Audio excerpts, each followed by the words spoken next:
무시당하던 경비원 회장보다 높은 자리에 앉다. 겨울비가 내리는 새벽이었다.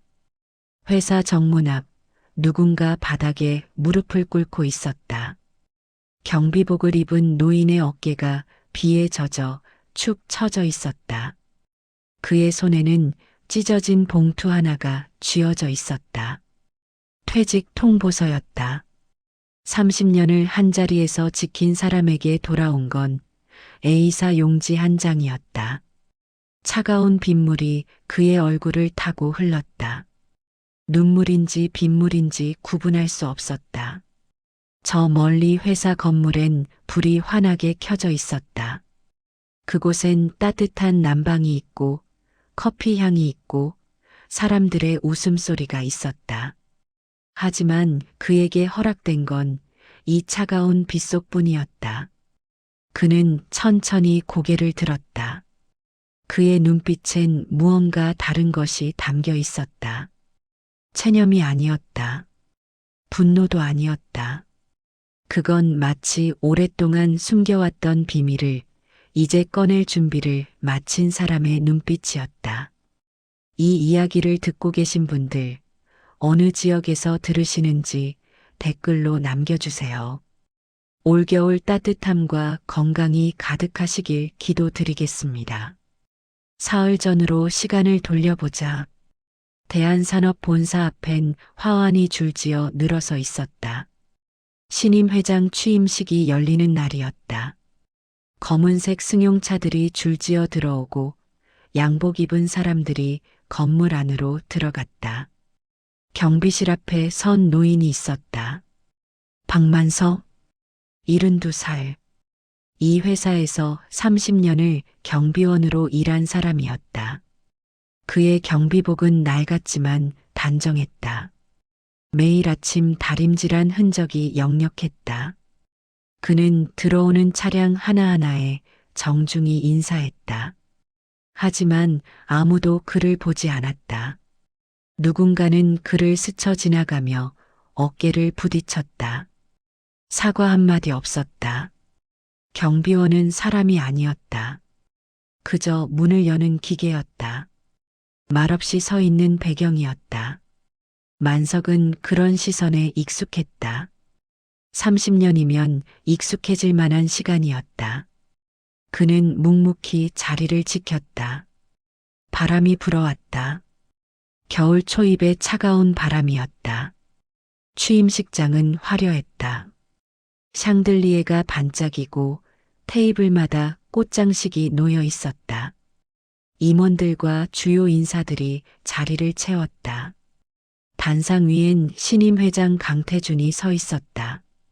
50대 중반, 매끈하게 빗어넘긴 머리, 값비싼 양복. 그는 미소를 지으며 박수를 받았다. 그런데 갑자기 장내가 술렁이기 시작했다. 뒤편 출입구 쪽에서 웅성거림이 들렸다. 사람들이 고개를 돌렸다. 거기 경비복을 입은 노인이 서 있었다. 박만석이었다. 그는 조심스럽게 안으로 들어오고 있었다. 누군가 속삭였다. 저 경비원이 왜 여기 들어와? 초대도 안 받았는데. 만석은 가장 뒤쪽 빈 의자에 조용히 앉으려 했다. 그때였다. 강태준 회장의 목소리가 마이크를 통해 울려 퍼졌다.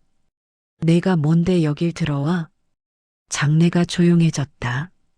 모든 시선이 만석에게 쏠렸다. 회장의 얼굴엔 차가운 미소가 걸려 있었다. 그는 천천히 단상에서 내려와 만석 쪽으로 걸어왔다. 구두 소리가 대리석 바닥을 쳤다. 회장이 만석 앞에 섰다. 경비원 아저씨, 여긴 초대받은 사람만 들어오는 자리예요. 혹시 길을 잃으셨나? 사람들이 웃었다. 낮게 깔린 웃음소리였다. 만석의 얼굴이 붉어졌다. 그는 작은 목소리로 말했다. 죄송합니다. 저도 이 회사 직원이라 축하드리고 싶어서. 회장이 손을 저었다. 경비원은 직원이 아니에요. 용역이죠. 외주업체 나가주시겠어요? 보안팀 모시고 나가드려요. 두 명의 젊은 직원이 다가왔다. 그들은 만석의 양팔을 잡았다. 만석은 저항하지 않았다. 그저 고개를 숙인 채 끌려나갔다. 복도로 나가는 그의 뒷모습을 수백 명이 지켜봤다. 아무도 막지 않았다.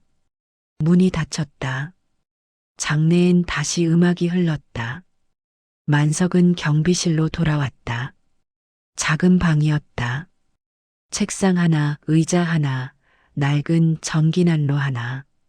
그는 의자에 앉아 손을 떨었다. 수치심이 온몸을 덮쳤다. 그는 창밖을 바라봤다. 회사 건물이 보였다.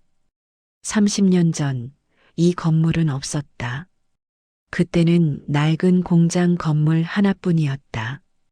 지금의 화려한 본사는 30년 동안 조금씩 지어진 것이었다. 만석은 그 모든 과정을 지켜봤다. 그는 서랍을 열었다. 오래된 사진 한 장이 있었다. 흑백 사진. 거기엔 젊은 두 남자가 서 있었다. 한 명은 정장을 입고 있었고 다른 한 명은 작업복을 입고 있었다. 작업복 입은 남자가 바로 젊은 시절의 만석이었다. 그 옆에 정장 입은 남자는 이 회사의 창업자, 강철수 회장이었다. 만석은 사진을 쓰다듬었다. 그의 눈에 무언가 깊은 감정이 스쳤다. 30년 전 만석은 경비원이 아니었다. 그는 공장 노동자였다. 대한산업은 그때 작은 철강 부품 공장이었다. 강철수는 젊은 사업가였고 만석은 그의 첫 번째 직원이었다. 둘은 함께 밤을 새웠다.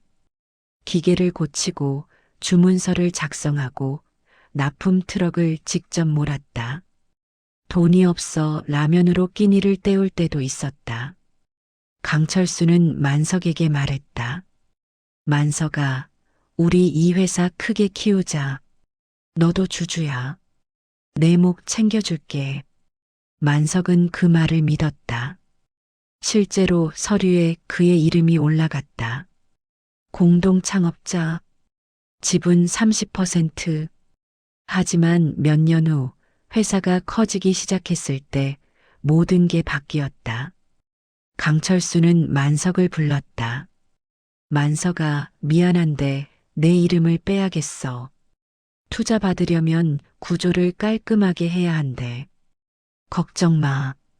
너한테 돌아갈 돈은 내가 따로 챙겨 놓을게. 우린 형제잖아. 만석은 고개를 끄덕였다. 그는 서류에 도장을 찍었다. 그렇게 그의 이름은 지워졌다. 하지만 약속은 지켜지지 않았다. 회사는 급성장했다. 공장은 건물로 바뀌었고 직원은 수백 명이 되었다. 강철수는 바빠졌다. 만석과 나누던 대화는 줄어들었다. 어느 날 만석이 찾아갔다. 철수야, 내 목 이야기 좀 하자. 강철수는 피곤한 얼굴로 그를 봤다. 만석아, 지금 회사가 어려워. 조금만 기다려줘. 곧 정리해 줄게. 만석은 기다렸다. 1년이 지났다. 2년이 지났다. 강철수는 점점 더 바빠졌다. 그리고 어느 날 만석에게 새로운 제안을 했다. 만석아, 내가 경비 일 좀 맡아줄래? 사람 구하기가 힘들어서. 임시로만. 임시는 30년이 되었다. 만석은 작업복을 벗고 경비복을 입었다.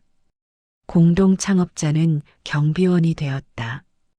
그리고 아무도 그 사실을 기억하지 못했다. 강철수 회장은 10년 전 세상을 떠났다. 그의 아들 강태준이 회사를 물려받았다.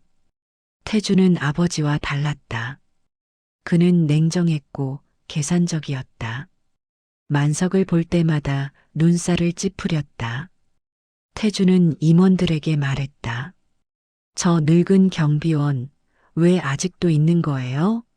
나이도 많은데 정리하죠. 누군가 대답했다. 선대 회장님이 특별히 챙기시던 분이라. 태준이 코웃음 쳤다. 우리 아버지 인심이 너무 좋으셨어. 이번 구조조정 때 포함시켜요. 만석은 그 사실을 몰랐다. 그는 여전히 매일 새벽 5시에 출근했다.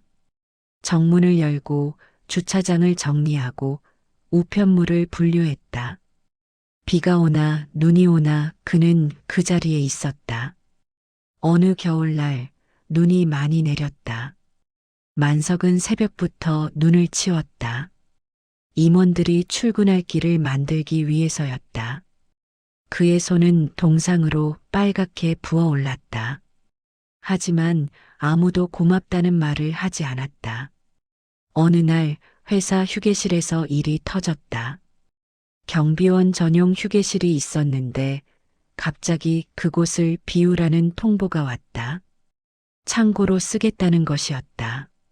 만석은 총무팀에 찾아갔다. 저희가 쉴 곳이 없는데요. 담당자가 무심하게 대답했다. 경비실에서 쉬세요. 여긴 공간이 부족해서요. 경비실은 좁았다. 2명이 교대 근무하는데 쉴 공간이 없었다. 만석은 항의하려다 입을 다물었다. 그는 언제나 참았다. 30년 동안 그렇게 살아왔다. 며칠 후 비가 쏟아지는 날이었다. 만석은 정문에서 우산을 들고 서 있었다. 임원 한 명이 차에서 내렸다. 만석이 우산을 씌워주려 하자 그가 손을 저었다. 필요 없어요. 당신 우산에 빗물 묻으면 내 옷 젖잖아요. 그날 만석은 비를 맞으며 6시간을 서 있었다. 감기에 걸렸다. 하지만 쉴 수 없었다. 대체 인력이 없었다. 만석은 병원에 갔다. 의사가 말했다. 무리하시면 안 됩니다. 연세가 있으신데 건강 챙기셔야죠. 만석은 고개를 끄덕였지만 다음 날도 출근했다. 그날 저녁 그는 오래된 서류 상자를 꺼냈다. 집 창고에 보관해둔 것이었다. 상자 안엔 30년 전 서류들이 가득했다. 계약서, 주주명부 회의록, 먼지가 수북이 쌓여 있었다. 만석은 서류를 하나씩 펼쳤다. 거기 그의 이름이 있었다. 박만석, 공동창업자, 지분 30%. 하지만 지분은 명의신탁 형태로 처리되어 있었다. 실제 소유자는 만석이지만 서류상으론 다른 이름으로 등록되어 있었다. 강철수는 그때 말했었다. 이렇게 해야 세금 문제가 없어. 걱정 마. 나중에 다시 내 이름으로 바꿔줄게. 하지만 그 나중은 오지 않았다. 만석은 배당금 지급 내역을 확인했다. 30년 동안 그의 지분에 해당하는 배당금은 회사 비자금 계좌로 흘러갔다. 수백억 원이었다. 만석은 떨리는 손으로 휴대전화를 꺼냈다. 변호사에게 전화를 걸었다. 오래된 지인이었다. 강철수 회장이 생전에 소개해준 사람이었다. 변호사는 서류를 검토한 후 말했다. 만석 씨, 이거 충분히 소송 가능합니다. 명의신탁 계약이 명확하고 지분 환원 요구할 수 있어요. 만석은 조용히 물었다. 이기면 어떻게 돼요? 변호사가 대답했다. 지분과 배당금 모두 돌려받을 수 있습니다. 그리고 당신이 주요 주주가 되는 거죠. 회사 경영에 참여할 권리도 생깁니다. 만석은 긴 침묵 끝에 말했다. 시간이 얼마나 걸릴까요? 변호사가 말했다. 보통 2, 3년. 하지만 만석 씨 건강을 생각하면 빨리 진행하는 게 좋겠습니다. 만석은 고개를 끄덕였다. 그날 밤 그는 잠을 이루지 못했다. 복수를 하고 싶은 마음과 그냥 조용히 살고 싶은 마음이 부딪혔다.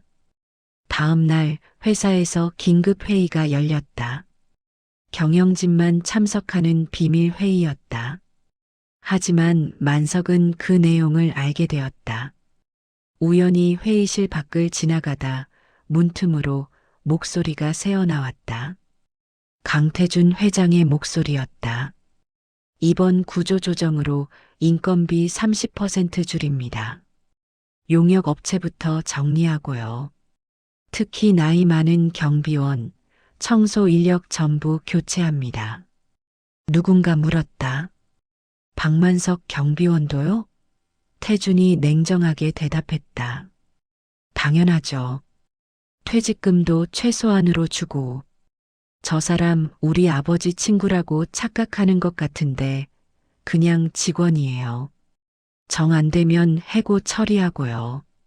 웃음소리가 들렸다. 만석은 그 자리에 얼어붙었다.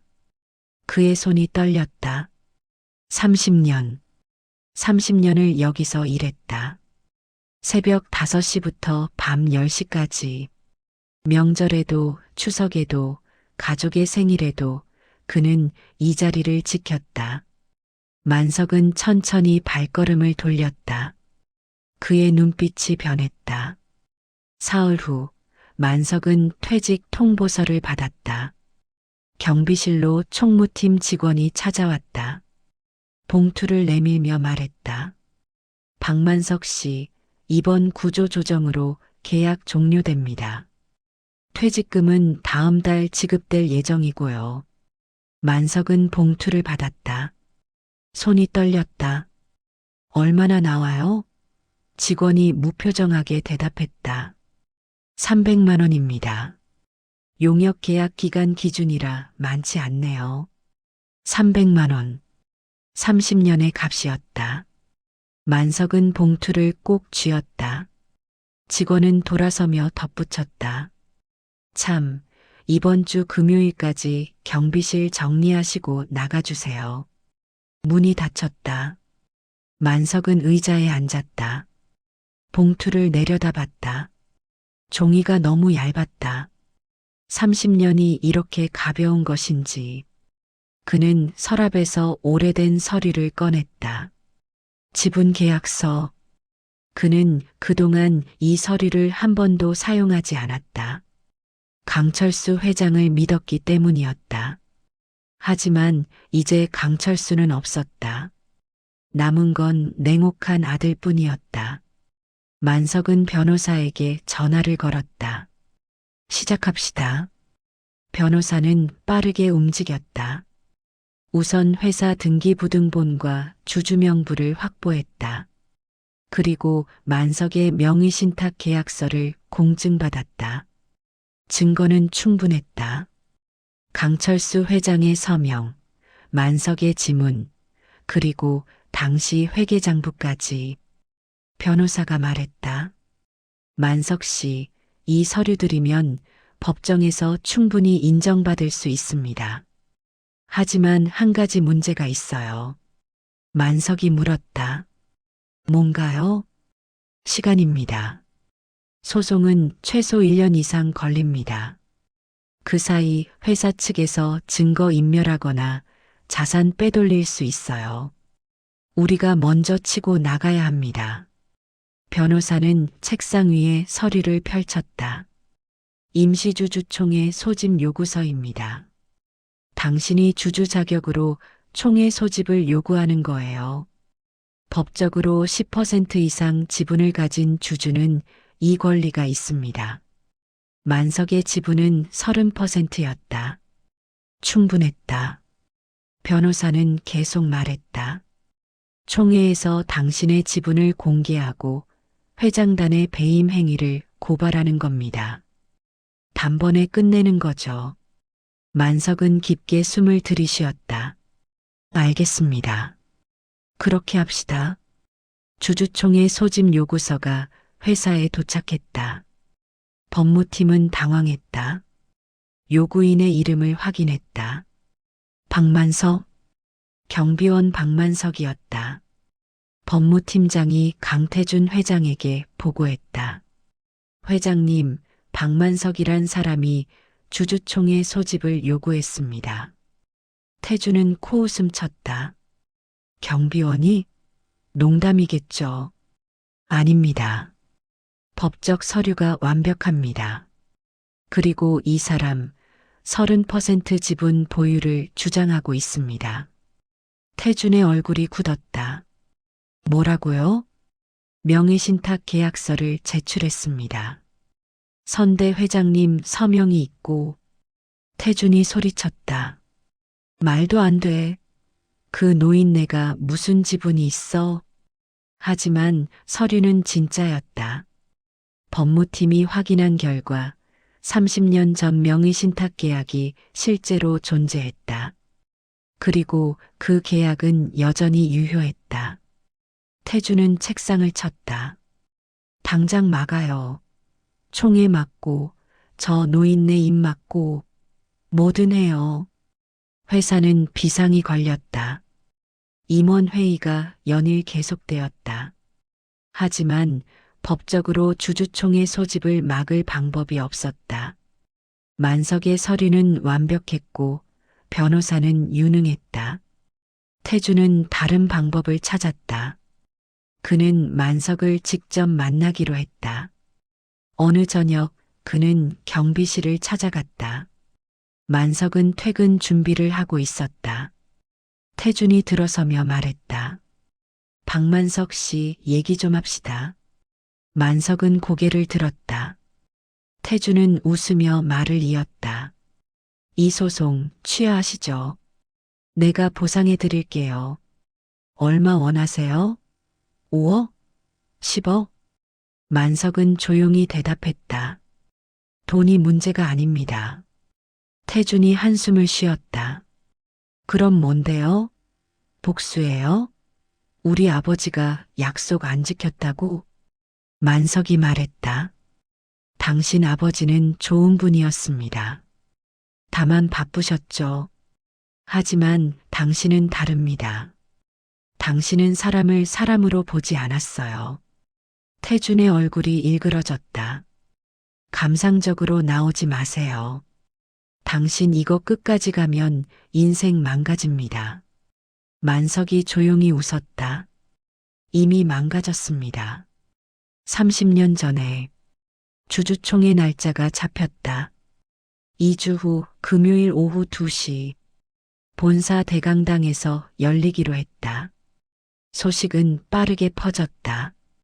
경비원이 회장에게 도전한다는 소문이 회사 전체에 돌았다. 직원들은 수군거렸다. 미쳤나 봐. 경비원 주제에 누군가 말했다. 그래도 용기는 있네. 또 다른 이가 비웃었다. 용기? 그냥 철없는 거지.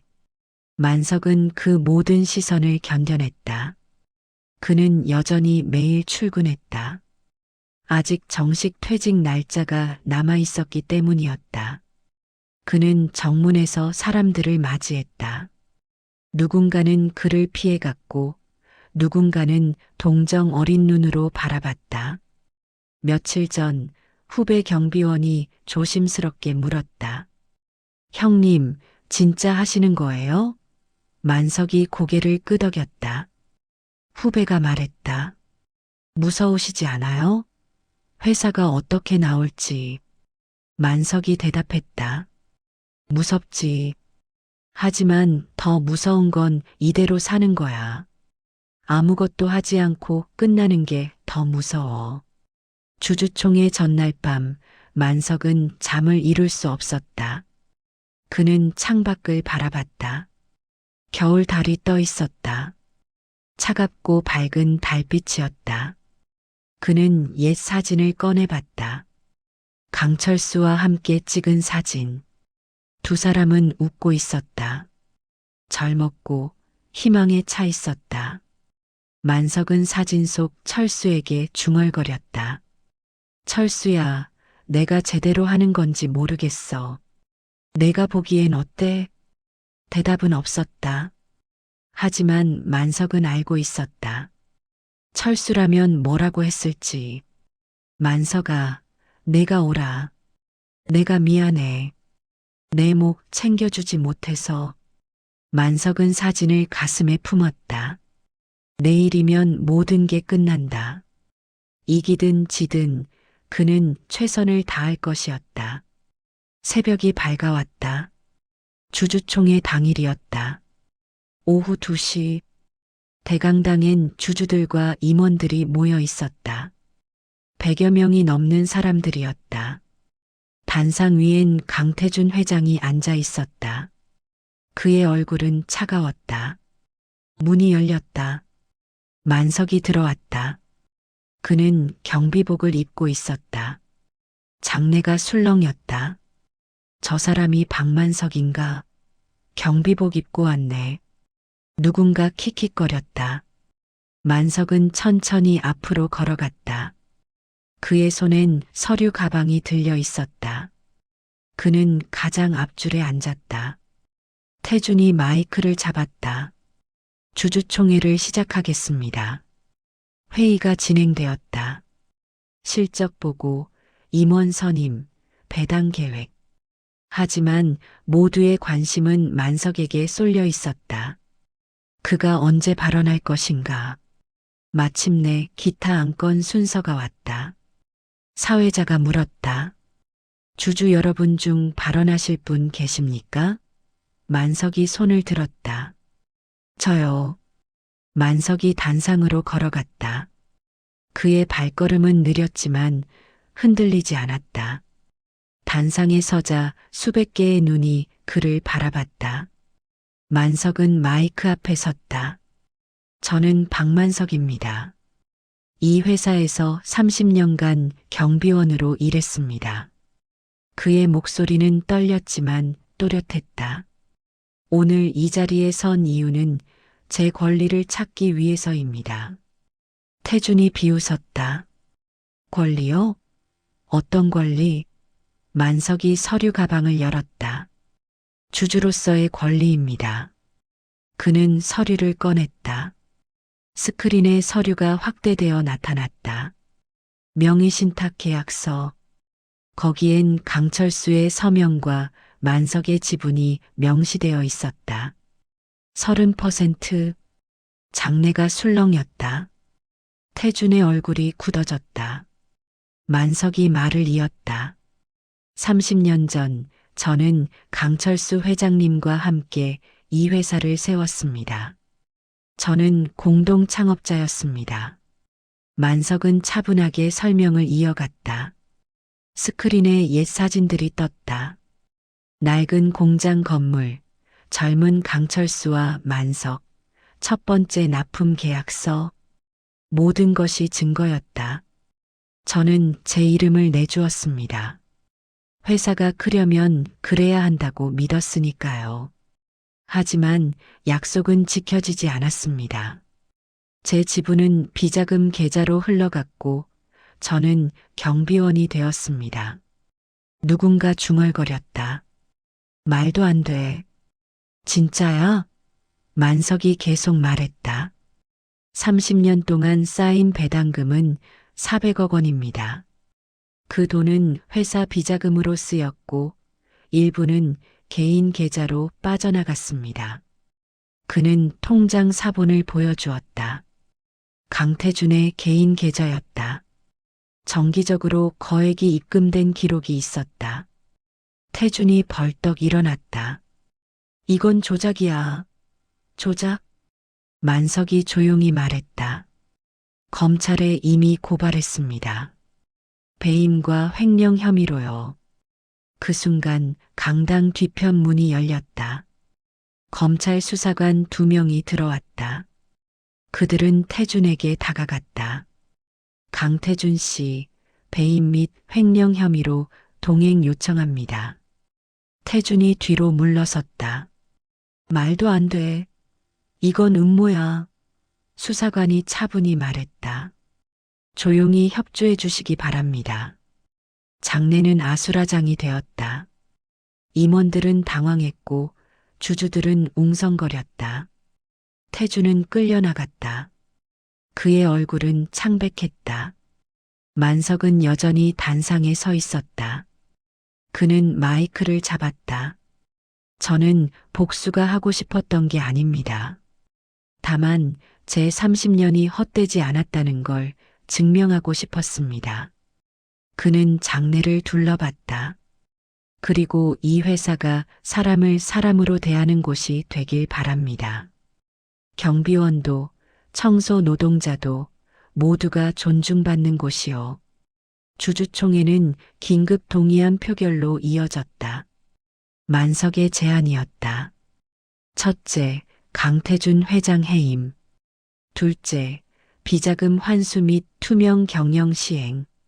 셋째, 용역 직원 전원 정규직 전환. 표결이 시작되었다. 만석의 지분 30%에 더해 소액주주들이 찬성표를 던졌다. 그들도 회사의 불투명한 경영에 불만이 있었다. 결과는 압도적이었다. 찬성 75%, 안건이 통과되었다. 강태준은 해임되었다. 비자금은 환수 절차에 들어갔다.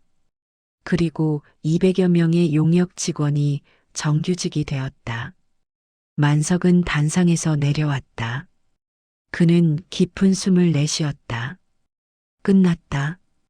30년의 싸움이 끝났다. 후배 경비원이 달려왔다. 형님, 형님. 그는 만석을 껴안았다. 눈물을 흘렸다. 감사합니다. 정말 감사합니다. 만석은 그의 등을 토닥였다. 고생 많았어. 이제 우리 모두 제대로 된 대우 받을 거야. 며칠 후 임시 이사회가 열렸다. 새로운 회장을 선출하는 자리였다. 만석이 최대 주주였기에 그의 의견이 가장 중요했다. 이사들이 조심스럽게 물었다. 만석 씨, 회장직을 맡으실 생각은 없으신가요? 만석은 고개를 저었다. 저는 경영을 모릅니다. 다만 올바른 사람이 회사를 이끌길 바랄 뿐입니다. 그는 한 사람을 추천했다. 부회장이었던 김영수. 그는 강철수 시절부터 회사를 지켜온 사람이었다. 정직했고 직원들을 아꼈다. 김영수가 새 회장이 되었다. 그는 만석에게 깊이 인사했다. 만석 선배님, 회사를 바로잡겠습니다. 만석이 미소 지었다. 믿습니다. 회의가 끝나고 만석은 회장실로 안내되었다. 넓고 화려한 방이었다. 하지만 만석은 거기 앉지 않았다. 그는 창가에 서서 밖을 바라봤다. 정문이 보였다. 그가 30년간 지켰던 자리였다. 만석은 새로운 제안을 받았다. 감사의 사직이었다. 회사의 투명성을 감시하는 자리. 만석은 그 제안을 받아들였다. 회장이 되고 싶지는 않았지만 회사가 올바르게 가는지 지켜보고 싶었다. 그는 감사의 사실로 들어갔다. 경비실보다 조금 큰 방이었다. 책상과 의자, 작은 창문. 그에게는 충분했다. 그는 창밖을 바라봤다. 여전히 정문이 보였다. 새로 들어온 경비원이 정문을 지키고 있었다. 젊은 청년이었다. 만석은 그에게 손을 흔들었다.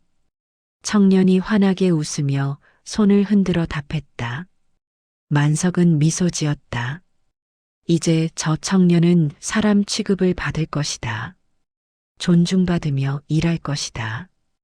그것만으로도 충분했다. 강태준은 구속되었다. 배임과 횡령 혐의가 확정되었다. 법정에서 그는 끝까지 부인했지만 증거는 명확했다. 400억 원의 비자금, 개인 계좌로 빠진 수십억 원. 재판부는 징역 5년을 선고했다. 태주는 법정을 나서며 만석을 보았다. 그의 눈엔 원망이 가득했다.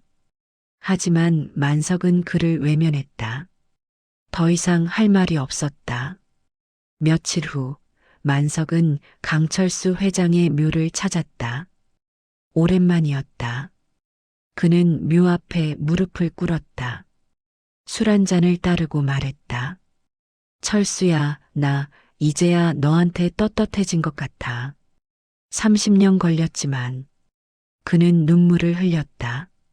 내가 미안하다고 말하고 싶었을 거야. 알아. 하지만 난 내가 원망스럽진 않아. 그저 좀 아쉬울 뿐이야. 바람이 불었다. 겨울 끝자락에 차가운 바람. 하지만 어딘가 따뜻한 기운이 섞여 있었다. 봄이 오고 있었다. 회사는 빠르게 변하기 시작했다. 김영수 회장은 약속을 지켰다. 비자금은 모두 환수되어 회사 계좌로 돌아왔다. 그 돈은 직원 복지에 쓰였다. 새 직원 식당이 생겼다. 경비원과 청소 노동자도 함께 사용할 수 있는 공간이었다. 휴게실도 새로 만들어졌다. 깨끗하고 따뜻한 곳이었다. 급여도 인상되었다. 용역 직원들의 급여가 정규직 수준으로 올랐다. 복지 혜택도 똑같이 적용되었다. 명절 상여금, 건강검진, 자녀 학자금. 만석은 그 모든 변화를 지켜봤다. 그는 가끔 식당에 가서 직원들과 함께 밥을 먹었다. 처음엔 사람들이 어색해했다. 감사이사님이 우리랑 밥을 먹네. 하지만 만석은 개의치 않았다. 그는 언제나 그들과 같은 사람이었다. 어느 날 청소 노동자 한 분이 만석에게 다가왔다. 만석 선배님, 감사합니다. 제 딸이 이번에 대학 갈 수 있게 됐어요. 학자금 지원 덕분에요. 만석은 그녀의 손을 잡았다. 축하드립니다. 딸 잘 키우셨어요. 1년이 흘렀다. 만석은 여전히 회사에 나왔다. 감사이사로서 할 일이 많았다. 하지만 그는 과하게 일하지 않았다. 건강을 챙기며 천천히 일했다. 어느 봄날 회사에서 창립기념일 행사가 열렸다. 전 직원이 모였다. 김영수 회장이 무대에 올라 말했다. 올해는 특별한 해입니다. 우리 회사가 진정한 변화를 이룬 해니까요. 그는 만석을 무대로 초대했다. 만석은 천천히 걸어 올라갔다. 회장이 말했다. 이분이 계셨기에 우리 회사가 바로 설 수 있었습니다. 박만석 감사이사님께 감사패를 드립니다. 박수가 터졌다. 만석은 감사패를 받았다. 그의 눈엔 눈물이 맺혔다. 그는 마이크 앞에 섰다. 저는 특별한 사람이 아닙니다. 다만 제 자리를 지켰을 뿐입니다. 여러분도 마찬가지입니다. 각자의 자리에서 최선을 다하는 여러분이 이 회사를 만듭니다. 행사가 끝나고 만석은 정문 앞에 섰다. 예전 경비실이 있던 자리였다. 지금은 작은 정원이 되어 있었다. 꽃이 피어 있고 벤치가 놓여 있었다. 만석은 벤치에 앉았다. 따뜻한 봄바람이 불었다. 그는 눈을 감았다. 30년의 기억이 스쳐 지나갔다.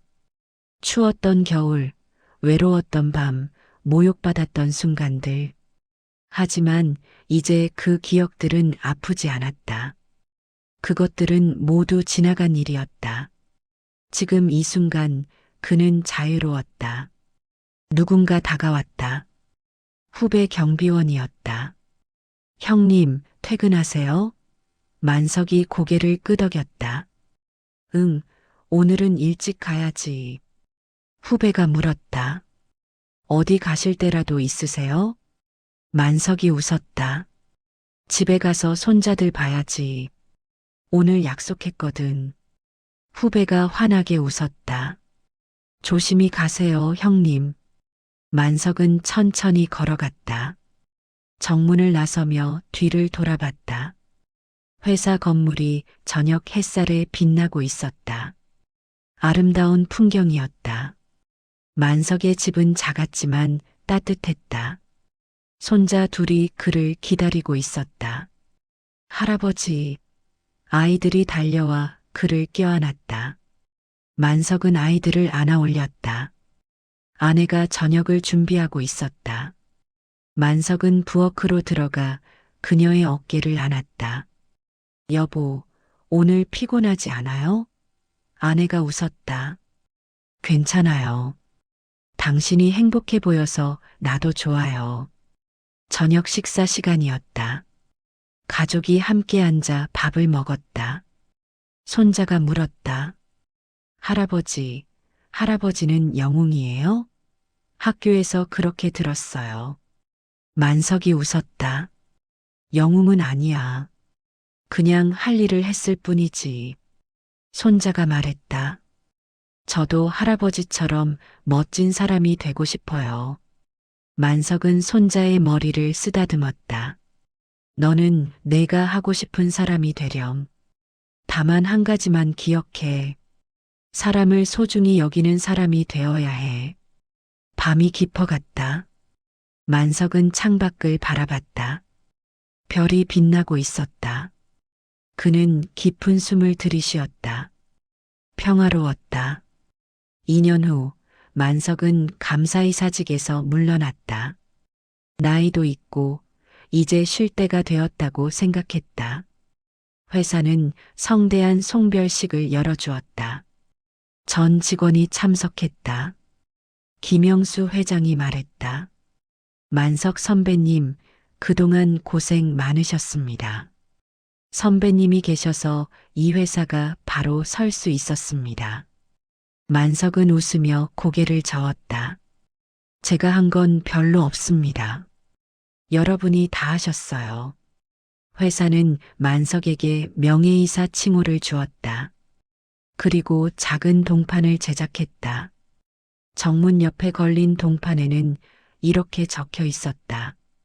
박만석 명예이사, 30년간 이 회사를 지킨 사람, 사람을 가장 소중히 여긴 사람. 만석은 동판을 보며 눈물을 흘렸다. 이게 내 이름이구나. 드디어 내 이름이 여기 남았구나. 그로부터 몇 년이 흘렀다. 만석은 고향에 작은 집을 마련하고 아내와 함께 살았다. 손자들이 가끔 찾아왔고 옛 동료들이 연락했다. 평온한 노년이었다. 어느 겨울날 만석은 회사 앞을 지나가게 되었다. 오랜만에 보는 풍경이었다. 회사는 더 커져 있었다. 새 건물이 늘어나고 직원도 늘었다. 만석은 정문 앞에 섰다. 경비원이 그를 보고 인사했다. 어르신, 무슨 일로 오셨나요? 만석이 웃었다. 아니야, 그냥 지나가다가.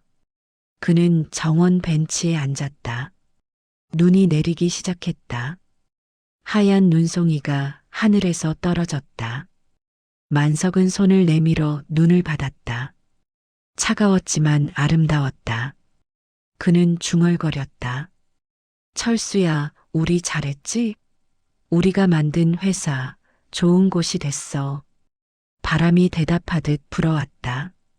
따뜻한 바람이었다. 만석은 천천히 일어났다. 집으로 돌아갈 시간이었다. 그는 마지막으로 회사 건물을 바라봤다.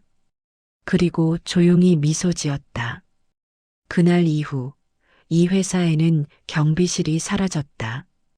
사람을 지키는 회사가 되었기 때문이다. 그리고 그 중심엔 30년을 한자리에서 지킨 한 사람이 있었다. 박만석, 경비원이었지만 그 누구보다 높은 자리에 앉았던 사람. 그의 이야기는 이렇게 끝을 맺는다. 눈은 계속 내렸다. 세상을 하얗게 덮으며